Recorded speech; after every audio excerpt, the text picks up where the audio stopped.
Bienvenue, traileuses, trailers, runneuses, runners, dans ce nouvel épisode du 5 km à l'Ultra Trail, podcast qui partage des conseils pour que vous puissiez courir et atteindre vos objectifs personnels dans la course à pied. Et c'est lancé, c'est parti, nouvelle édition, nouvelle capsule, nouvel épisode, bref. Voilà, je te retrouve aujourd'hui après 2 jours, après une journée off. J'étais pas mal occupé, comme je te disais, j'aurais du mal à faire une capsule par jour, c'est pas grave. Je vais essayer de maintenir un petit rythme pour continuer à te parler aussi. De quoi je vais te parler ? Écoute, je viens de rentrer un nouveau coaché aujourd'hui même, donc hier pour toi, à l'heure où tu écoutes ça, enfin tout du moins à l'heure où sort l'épisode. Et Karim, il va se reconnaître s'il écoute l'épisode. Je sais qu'il est un fervent auditeur de ce podcast et je le remercie. Et je remercie d'ailleurs tous ceux qui écoutent et notent et commentent et partagent sur les réseaux leurs écoutes. C'est vraiment... j'ai une infime gratitude pour toutes les personnes qui font ça parce que ça me fait faire de la pub aussi et c'est bien le principal de faire connaître au maximum de monde justement cet univers du trail et de la course à pied en règle générale, parce qu'il y a beaucoup de conseils, parce qu'on peut pas différencier la course à pied et le trail. Évidemment, c'est la même. Maintenant, les mentalités sont un peu différentes parce que les objectifs sont différents, tout simplement. Mais du coup, Karim vient de s'en lancer avec moi et je suis hyper content de l'avoir recruté, enfin tout du moins qui m'ait choisi en tant que qu'accompagnateur, que coach, pour lui apprendre à courir parce que il part de zéro. Et c'est ça qui est intéressant. Comme je lui ai dit, t'es un nouveau jouet qui part de zéro. Je vais le façonner, je vais lui apprendre les bonnes méthodes pour lui faire gagner du temps sur comment courir. Parce que déjà, il a commencé la semaine dernière. Mais il a commencé too much, forcément. Et déjà, il a commencé sur tapis de course. C'est pas forcément idéal, le tapis de course, parce qu'on est entraîné. La motricité n'est pas la même. Mais si on n'a pas le choix et que, lui, il a une salle de sport à 20 mètres, donc finalement, peut-être que effectivement, ça peut être une solution. Et du coup, il s'est lancé sur 10 km dès le départ, avec cette notion de distance dans la tête. Et c'est pas forcément le truc à faire, forcément, parce qu'il a mis 1h20, mais bon, au bout d'une heure, il était déjà un peu entamé. Et il est sorti plusieurs fois dans la semaine, forcément, il était cramé.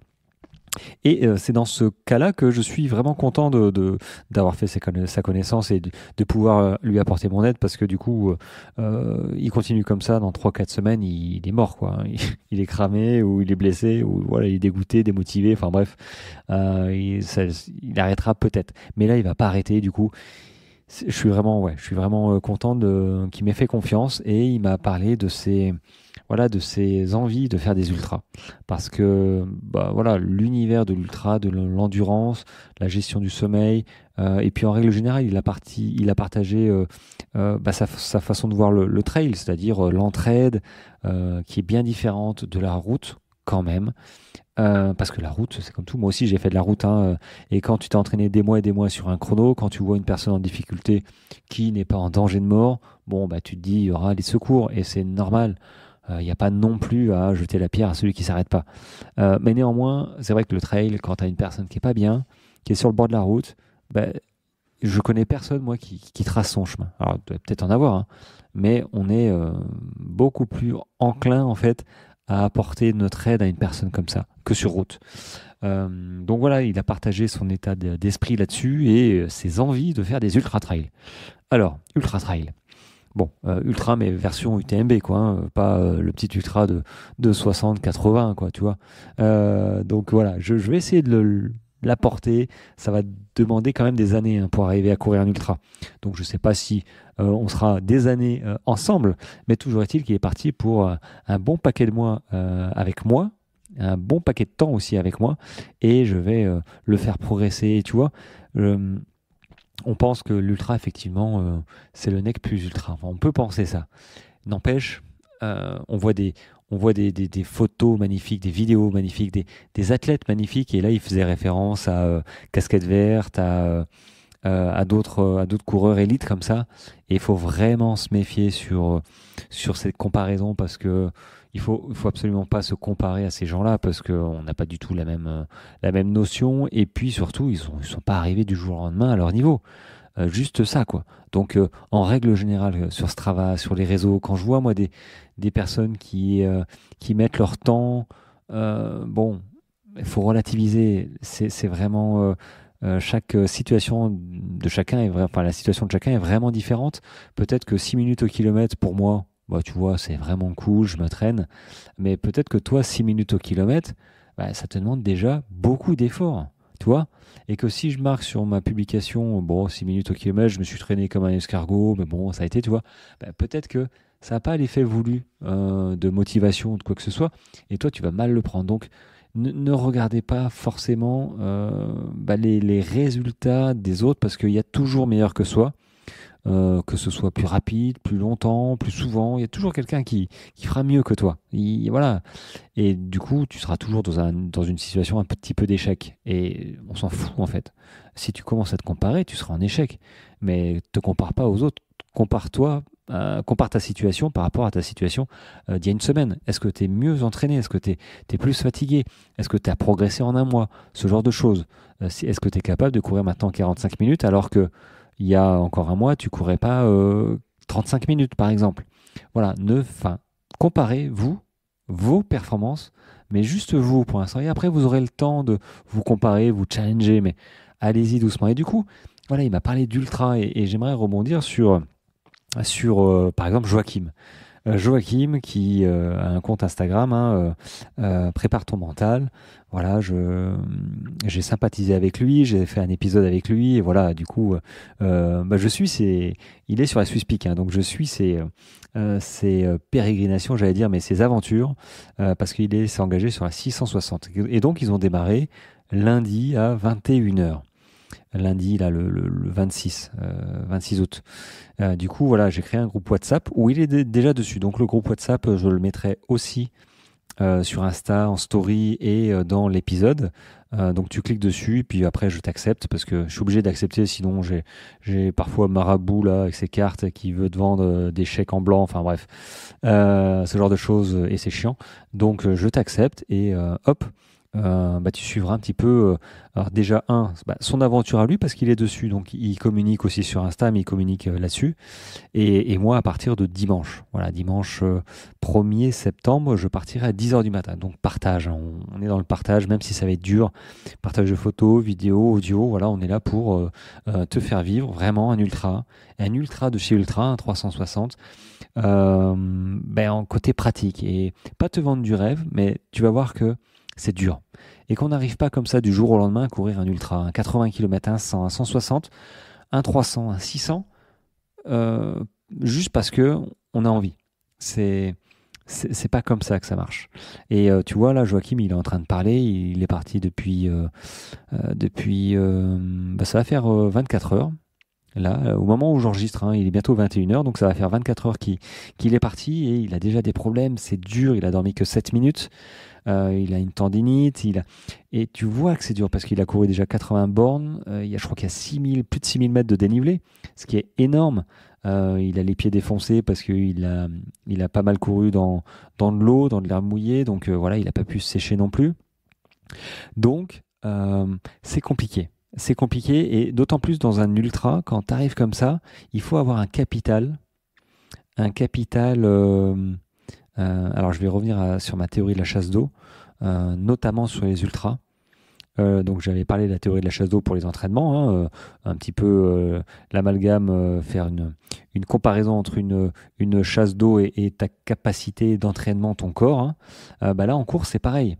La théorie de la chasse d'eau, en course, c'est ton capital, en fait, santé, capital énergie, et que si, je sais pas, t'as pas bien dormi, ça joue, hein, sur les courses d'endurance, évidemment, quand tu passes 30 heures, 40, 50 heures et plus, hein, du coup, ouais, le sommeil est hyper important. Et si tu arrives déjà en déficit de sommeil, tu vois que ton capital énergie est déjà entamé. Donc, t'as ton réservoir d'eau dans tes toilettes, elle est déjà pas à moitié remplie, mais elle est déjà un quart remplie.